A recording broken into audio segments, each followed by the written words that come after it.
How does a new head coach come in and change a losing culture? How can Mike Brown fix Sacramento's defense in a season? On today's episode of the Locked On Kings podcast, I'm going to be joined by Sac State men's basketball head coach David Patrick, who is a friend of both Mike Brown and Kings general manager Monte McNair. Coach Patrick is going to share his thoughts on what Brown and McNair are doing with the Sacramento Kings and is going to give us some coaching philosophy on how you implement change in your first season as a head coach right here on Locked On Kings. You are Locked On Kings, your daily Sacramento Kings podcast, part of the Locked On Podcast Network, your team every day. And now, ladies and gentlemen, it is that time for another episode of Locked On Kings. Hello and welcome into Locked On Kings, your podcast hub for Sacramento Kings coverage all regular season and all off season. My name is Matt George. I have the privilege of being your host here. I'm a Sacramento sports reporter and producer for ABC 10 News. And I noticed David Patrick, new Sacramento State head coach David Patrick, sitting next to Mike Brown, talking with Mike Brown at Kings Summer League training camp a couple of months ago. And from that point on, it's like, I want to talk to him. I want to get to know him a little bit. I wonder if he'd be willing to come on the Locked On Kings podcast and share his thoughts as a coach on what the Sacramento Kings are doing. And then I learned more and more about his background, how he knows Mike Brown, how he knows Kings general manager Monte McNair. I'm not going to spoil it for you. I'm going to let him explain it to you, how he has established a relationship through his coaching career with both of them. But I also think it's interesting. This is his first year coaching Sac State. This is Mike Brown's first year coaching the Sacramento Kings. So we could get his insight on how you, as a head coach, regardless of if it's college or the NBA, how you come in and with a new program, a new organization, how you implement the changes that you want to implement without completely changing everything overnight, right? That's unrealistic for a head coach to come in and completely change everything. You have to kind of format your plans to the personnel, the players that you have. So Coach Patrick going to share a lot about that, going to share a lot about his background with Mike Brown and Monte McNair. A really great conversation. I really think you're going to enjoy it. If you want to respond to anything that Coach Patrick and I discuss, you can. You can do so on Twitter at MattGeorgeSac. Email me, mattgeorgesports@gmail.com, or leave your thoughts in the YouTube comment section down below. But I think you're really going to like this conversation. A lot of really great philosophy in here. Coach Patrick, a fantastic guy, and you'll get to know him right now on Locked On Kings.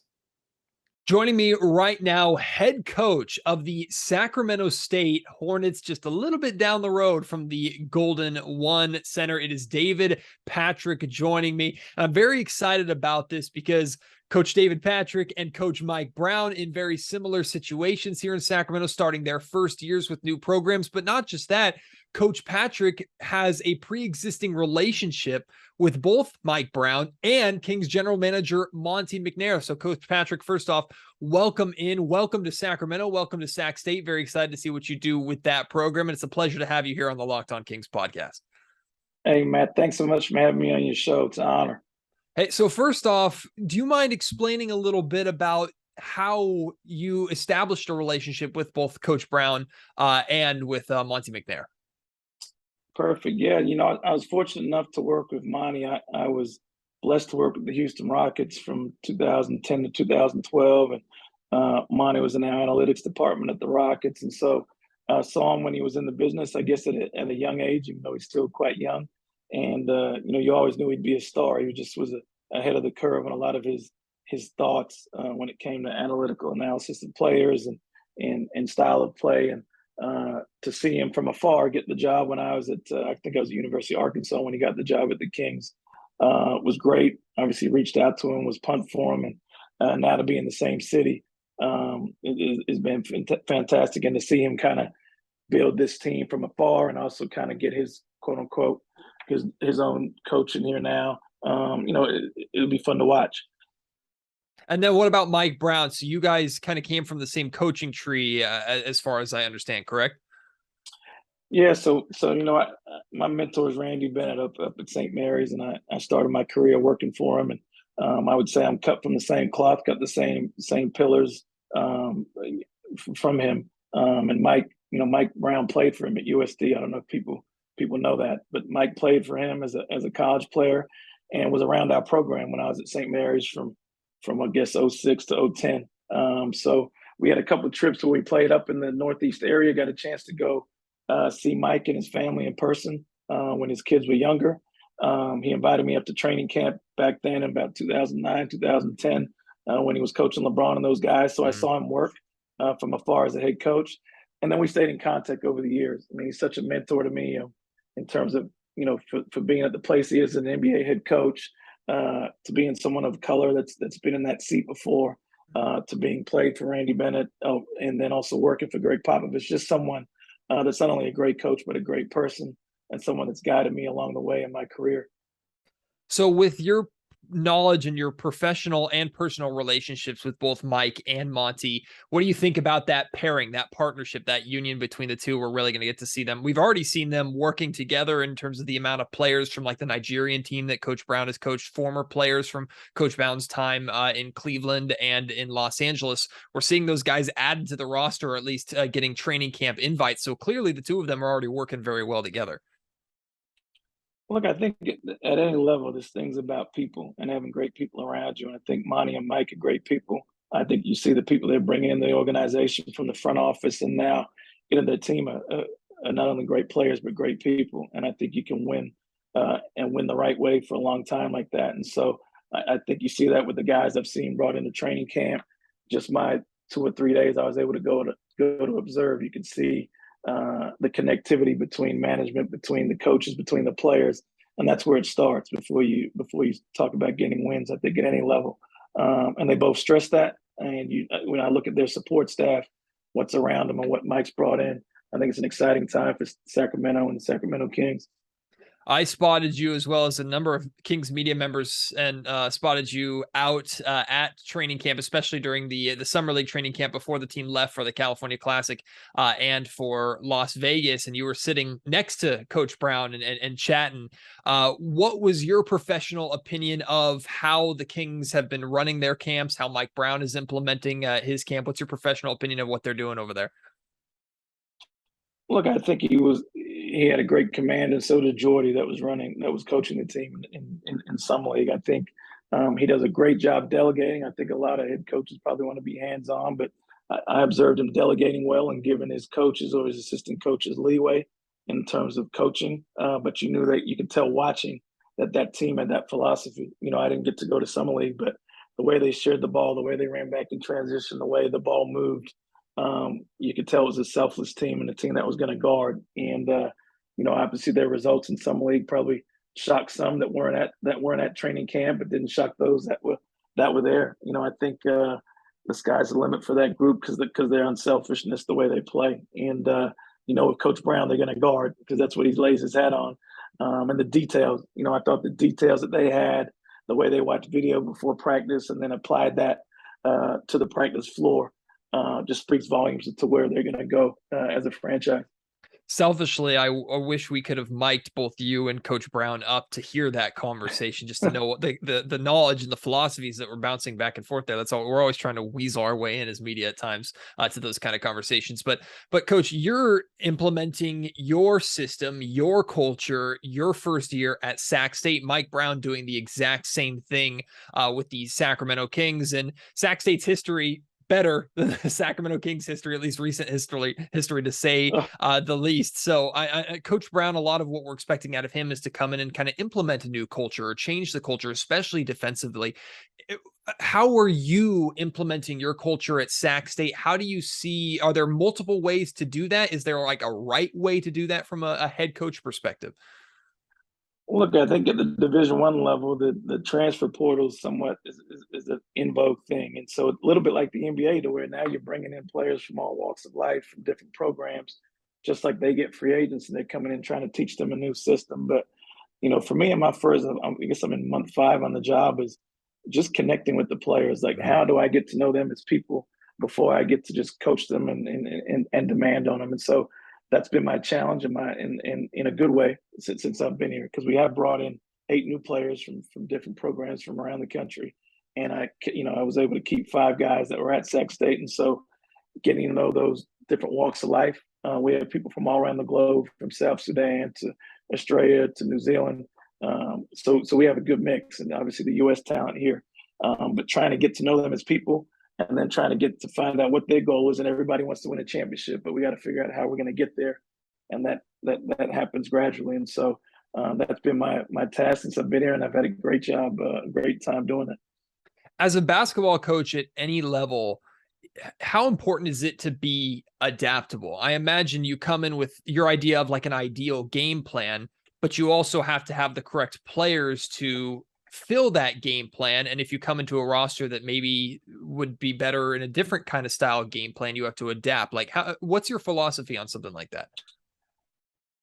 Look, I think, I came in, I'm a defensive minded coach first, defensive rebound, because I think that travels and that wins in college basketball when you look at the history of who's won NCAA championships. And so I try to recruit long length and size, and we did that. We're 7'1", 6'10", 6'11", 6'9", 6'4 point. So we're big for college.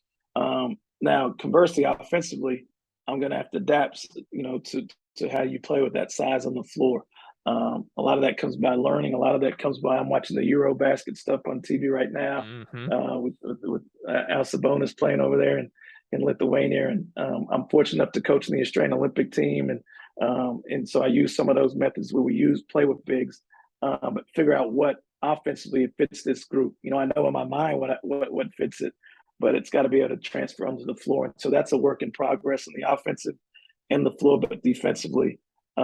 It's pretty black and white for me. Either you keep the ball in front, you keep the ball on the side, and you rebound, or you come sit with me. And so you got to be able to adapt, and you got to learn. I think you got to learn other ways the game's changed.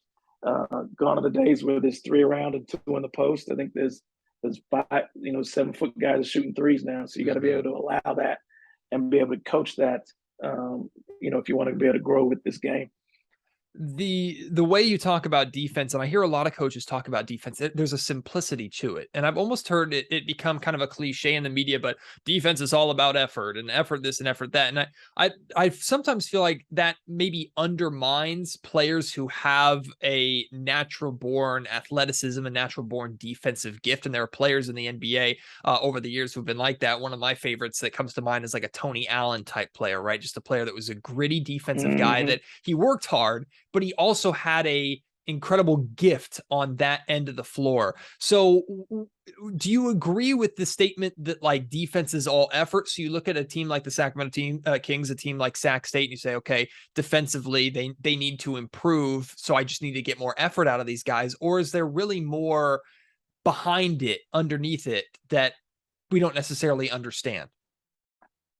Look, I think effort's a big part of it, but I think it's more than that. It's the details to what's going on behind the ball, what's going on next to the ball. Everybody, the term shell drill is a common term in basketball. Everyone in the world does shell, but how are you as a coach demanding the details, demanding they jump to the ball, demanding they pressure the ball? Some people do, some people don't coach the details of it. And so you can have effort and have sloppy fundamentals defensively, because I think we always talk about fundamentals offensively. We never talk about fundamentals defensively, and those two go hand in hand.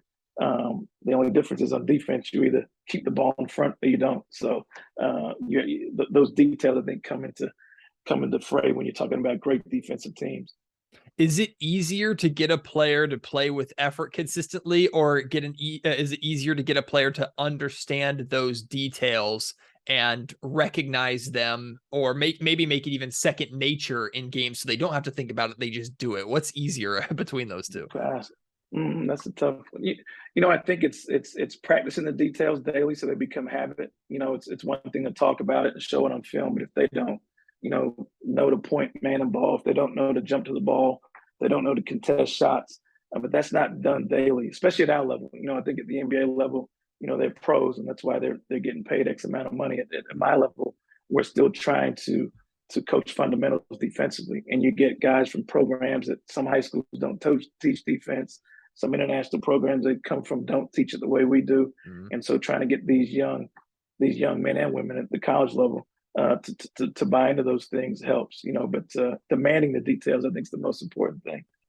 Today's episode of the Locked On Kings podcast is brought to you by Built Bar. And if you haven't tried Built Bar's new cookie dough puffs, you're missing out. I'm telling you, puffs are protein-infused marshmallows. Yeah, it's a real thing. Protein-infused marshmallows with cookie dough chunks inside, covered in 100% chocolate. Now, you might be saying, Matt, that's just dessert. How are they Built Bars? How are they good for you? Well, these are 160 calories, just 160 calories, and they're packed with 15 grams of protein. They are so much better than those dessert treats that you love that you shouldn't be expected just to give up. That's what Built Bar believes. Built believes they can provide you with these dessert treats that are good for you so you don't have to give up that sweet tooth or just completely go cold turkey. Run to built.com right now. Try these puffs. Try the different Built Bars. They have a ton of different flavors. I highly recommend the mint brownie bar. Give their new granola bars a try as well. They have variety of different stuff that is all good for you no matter what it is. And whatever you order on built.com, you make sure you use our promo code that's locked on 15 to get 15% off. Again, at built.com, use promo code locked on 15. Whatever you order, 15% off that order at built.com. This may be another key difference between like the NBA and the college level, but you have a lot of stars that make their money in the NBA with their offense, with their scoring ability, and rightfully so. The NBA is so much of an offensive league, but coaches want more defensively out of them, especially for a team like the Sacramento Kings, who's loaded with scoring. You need more defensively in order to be effective. On the college side, do you deal with players that are known for their offense who come in who you struggle to get them to buy in defensively, or is it not that extreme to grab a player and say, hey, I know you're good for 30 tonight, but I need you to hold your man to at least 15? Look, I think, especially the level I came from, being at the Power 5 level, they all want to play in the NBA. And they all see Steph Curry and they all see Kevin Durant, and that's who they all think they want to be, and LeBron, obviously.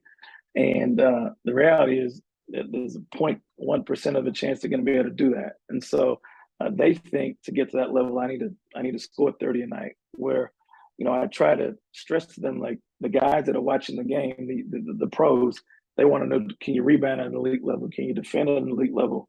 Are you an elite passer?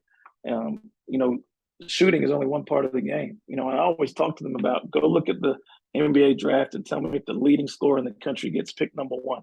And I don't know if it's ever. It might have been a few times. So look at those guys that are doing the little things that show up on a score sheet that those NBA guys can then take at an elite level, which is, I think, rebounding transfers from this level to that level the best. I don't know whether the scoring and shooting does. I think if you can rebound and get to the free throw line, that's the stuff that the pro guys look at, and that's what I try to stress to my team about. And that's effort.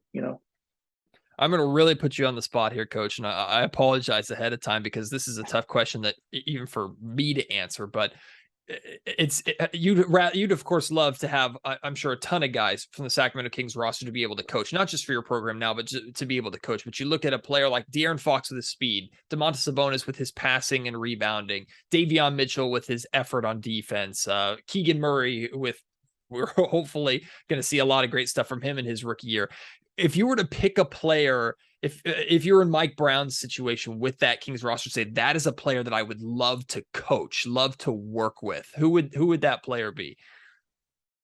Okay, other than Matt Dellavedova, who I was fortunate to coach at St. Mary's, and still coach, it's DeAaron Fox. I recruited DeAaron for a long time when I was at LSU. He chose Kentucky over us, and knew him as a young man. Know his family still to this day, and know what he's about from the inside. I think he can be misconstrued for those that don't know him, but I think his competitiveness, his skill set. I think he's had a few coaches over the years, so now to be able to have somebody like Mike that can relate to him as a man, and then get the most of that on the floor. That's somebody I think I'd say out of that group I'd like to coach. Now I'd take every one of them, but you're asking which one. That's the one I wasn't able to coach one time, and I'd like to if I ever got a chance the second time around. You said something there about like knowing who he is and how he's kind of misconstrued a little bit. And one of the things that we've paid attention to a lot over DeAaron's time here in Sacramento is you look at him, he's been anointed the head of the snake by former head coach Luke Walton. The belief is that the Kings are only going to go as far as DeAaron takes them, which is both exciting and I'm sure terrifying, a lot of pressure to put on one player's shoulders. But we've also talked about leadership with DeAaron, and the Kings have sometimes lacked leadership, lacked accountability, and a lot of fans look to, and even media members look to Fox and say, you got to be that guy since you're the best player on the team. And that just doesn't seem to be Fox's personality. And he's even said so in interviews and in media sessions before, saying he's kind of a leader more by example than he is like a yell and scream leader. That's not really his personality. Can you speak to that a little bit about how Fox can be a leader by his actions, not necessarily by his words, and if he can still be successful like that as the best player on a team? Look, and I can't speak to what goes on in their locker room, but I do think, there are people that are boisterous, have a voice as a leader, and some people that lead by example. And if you happen to be that player, if that's your DNA, it's the guy that's in the summer getting the guys together for workouts. It's the guy that's the first in the gym, last to leave. And that's obviously easy to say and hard to do. I think it's the guy that's giving effort on every play, or that's watching extra film with the coaching staff. I think those guys usually rise to the top. Obviously, I think DeAaron has those traits about him. But I think as a young player, just in my experience, that I don't care if it's college or the NBA, if you don't have a bunch of veterans around you that are teaching you how to lead, it's hard to just figure out how to lead. It's no different than one of my young coaches being handed the keys and say, go be the head coach. Even though they think they know what to do, they don't. I'm still learning. And so I think when you're a young player and you take over a youthful franchise, I know the fans want people to lead, but that takes time to learn how to lead people and push people's buttons, and not everybody's the same. And I think we saw that with the great Kobe Bryant, rest in peace, that he learned to lead over time, and I think DeAaron's best days are ahead of him. And I'm sure with this new coaching staff that the cream will rise to the top for him. You've been very generous with your time talking about not your own program, talking about the Sacramento Kings. So let's talk about Sac State a little bit, because there's a lot of excitement, a big buzz around this program with your hire and with what this team can do. Sac State sports in so many ways have just, with year upon year upon year upon year around here, just start getting more interest, and that's necessary. That's interesting with how well the football team is doing right now to your program. So what can Sacramento basketball fans expect from Sac State Hornets basketball this upcoming season? No, one thing, we'll be tough and we'll play with a lot of energy. That much I can promise you from day one that we got here. That they're the ones that lasted in the program. The ones that are hard workers, that are great student athletes on and off the floor. I think we have the talent. If you look at our roster on paper, we have a Big 12 transfer, a Pac-12 transfer. We have 2 all-league guys from the Big West and American East. And so on paper, we look good, but it's now, can we put that together on the floor? In my last probably 2 months here, I think the guys have bought in to what we're about. I know when I walk in the gym to practice now, the balls are flying around. There's noise in the gym.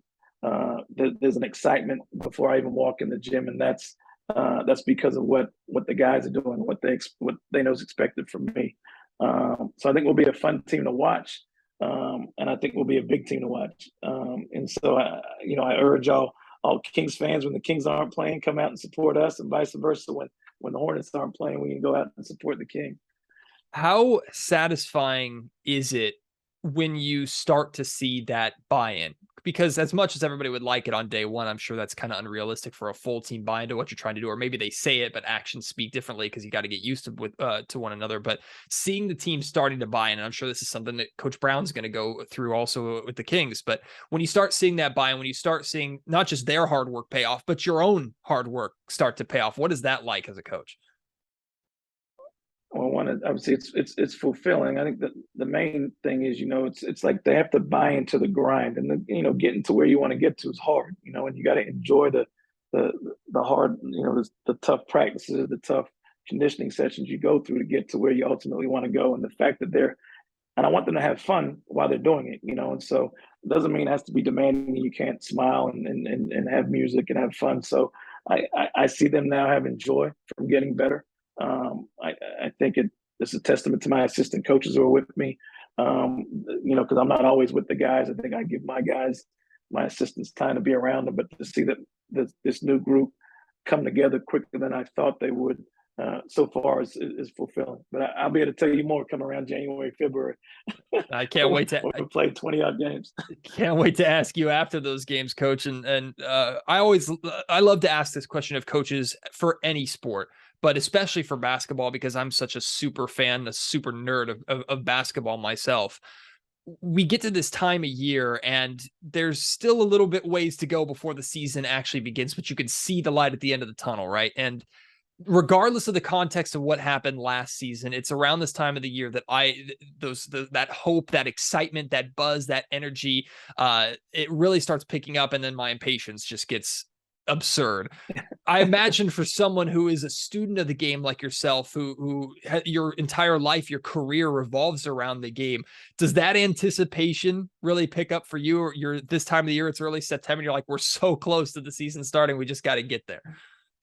Oh, it does, and so does the fear of, okay, I hope somebody doesn't step on someone's foot either, because we're getting close. I think November 7th is our opening date at UCLA, and so it's a challenging start for us. But that date's coming closer and closer for us, especially now the Eurobasket's on. Watching that, you hear the buzz about NBA training camp coming around the corner. For me, it's when college football starts. Okay, you know that your season's right around the corner, and so. It's a fun time. This is my second time as a head coach, and I don't take that for granted. It's one job's hard to get, and so to get two, I'm blessed to be here. And now just to get this group under the floor, and compete in front of these fans is what I'm most excited about. You've said UCLA, your first game of the season. That's exciting for me. I'm all about that. But I know a lot of programs some programs like to challenge or like start their season kind of easier with opponents that are games that they should win. Other programs like to challenge themselves right out of the gate. And it seems like the programs who challenge themselves right away, even if they start 0-1 or start 0-2, it better prepares them for league play. What's your mindset or your thought on that, taking on that challenge? Because also, I mean, I know you guys are going to that game believing, hey, we're going to beat UCLA. We're going to be 1-0. Look, I think obviously we know the history of UCLA, and I have a tremendous respect for Coach Cronin and what he's done with UCLA and the turnaround he's done there. But I think for me, he epitomizes toughness. That team epitomizes toughness and grit and everything that I preach to my guys every day. And I want us to go there and, in my opinion, play one of the toughest teams in the country from day one. And if that's the barometer, depending where we fall, win, lose, or draw, that at least lets our guys know, where do you compare to the best, and lets me know what work we need to get done if we do, take a setback. But our goal is to go down there and try and win. No game on our roster, no game on our schedule do I think we can't win, or I wouldn't schedule it. But it's also for us to go play against the best and see how we match up against a team who I respect and a coach I respect. Couple more for you. Sacramento is my hometown. I grew up here, a diehard fan of the Sacramento Kings, able to turn that love of basketball and love of the Kings and love of sports into a career, which I'm very fortunate about, although it hurts my heart to see them tearing down Arco Arena every time I drive past it on I-5. But I'm curious about your opinions of Sacramento, how Sacramento has treated you to this point, your thoughts on Sacramento. This is a basketball town. It's a loyal fan base despite everything. What do you think of Sac-Town? I love it, and I don't say that lightly. I was fortunate to have some other job opportunities when this season ended for me in Oklahoma, and nobody thought that I would go to Sacramento. I think people thought, in their opinion, bigger and better what they thought was best for me, but ultimately I wanted to do what was best for me and my family, and the excitement of trying to raise my family here in Sacramento, in the capital, was something we didn't want to turn down. I have two girls who are 16 and 12, and I've been blown away. Actually, I hadn't been here since probably 2017, pre-COVID. But the growth of the city and how welcoming the people have been it has really shocked me, and it actually stamps why we're so happy to be here and in no rush to leave anytime soon. I'm glad the 115-degree weather that we suddenly have, the record-breaking weather, hasn't scared you away yet. I promise you, it's not normally like this. This is ridiculous. No, it's been great. You know, I talked to Mike about this when I was sitting there at the Kings Arena, and it's a little bit like when we bring kids to campus here at Sacramento, they're blown away by the size of it, by the greenery of it, by everything that there's to do around campus. Because you don't know Sac State's as big as it is, 30,000+ students. When I went to the Golden One Center, and that was my first time being there, you know, because last time I came, Arco was there. We were like, I was blown away. And we're talking about if you can just get free agents to see this place, I mean, the sky's the limit for it, you know, because the practice facility is phenomenal. The arena downtown is phenomenal, and all the stuff they're putting down there is fantastic. It's a livable city. You know, it's not high like LA and New York. So there's a lot of great things to sell here. And there's tradition here.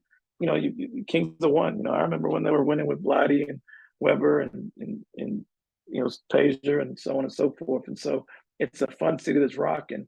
And I think, you know, if they do the same in Sacramento that we're at the Kings that we're hoping to do here at Sac State, you know, I think we can have two programs going in the right direction and making basketball fun again here. Coach, the last thing I have for you is something that I know very little about, but you mentioned it earlier in the interview, and I'm always interested in learning more about it. So bear with me here as I try and figure out how to formulate the question. But you talked about Coach Brown being a mentor to you, not just as a basketball coach, but being a coach of color. And I know this is something that people are becoming more and more aware of, and has been more of a topic of conversation, not just in the NBA, not just in basketball, in football as well, just in coaching period, seeing more coaches of color in sports period. What is the significance of you getting to the spot of where you're at, Coach Brown getting to the spot of where he's at, all of the assistant coaches, head coaches in the NBA or in professional sports that are of color, that not only are getting the jobs, but proving they deserve the job in the first place, that they were the best man or woman for the job in the first place. Can you speak to that a little bit? Look, I think from a college standpoint, you know, a lot of minority coaches weren't hired in the past or looked over, you know, and I would say over the last 5 or 6 years, you've seen that trend shift, you know, and I think it's kudos to the athletic directors and search firms who are now giving us a chance to lead our programs. And that takes nothing away from our, you know, other counterparts of color, but to be given the chance to do that, because I think, at least in the college level, you were always deemed as the guys that can recruit or the guys that have good relationships with players, but we're never talked about as being X's and O guys. You know, nobody knows that I come from an analytical background, working for Coach Bennett, working for the Rockets. Everybody just sees that I recruited Ben Simmons and Patty Mills and Dellavedova, and that's how I got my job. But you know, we can coach the game. And then when you look at the NBA and the success that Ime Udoka's are having, that Coach Brown's on his third NBA coaching stint. I could be wrong if it's even 4, but you know, to see him get the opportunities he's having, because we're leading young men of color a lot of times. You know, I think, you know, 70 to 80% of our team are of color. So to have some people they can look up to at times in certain programs helps. Even as an assistant spot or that top lead assistant, being someone from a minority background, I think helps your team and helps it grow to see. So to see the growth of minorities and also minority women get chances in the opportunity in the NBA is huge, and I'm hoping that woman perspective comes to our men's game here in the college side. Well, Coach, congratulations for getting the job at Sac State. I'm a huge fan of you and your program already, a huge fan of the Sacramento Kings and what they're doing. I'm glad you have a connection with them as well. Looking forward to seeing you in the practice facility and hopefully seeing Coach Brown and the rest of the Kings over at Sac State every once in a while this upcoming season. And I really appreciate you being willing to come here on the podcast and share your thoughts, your philosophy, and talk about not just your program, but the Kings as well. It really means a lot. So thank you so much. And hopefully we'll be able to do it again soon. Maybe not in the middle of the season when you're in grind mode, but maybe come next summer we'll be able to chat again. Yeah, we'll have to get you out for a practice, Matt. I'll compare notes. I'll be there. I'll be at a practice. I'll be at games, open tonight. I cannot wait. Causeway Classic. I'll be there. I can't wait. I love it. Thanks so much for having me on your show.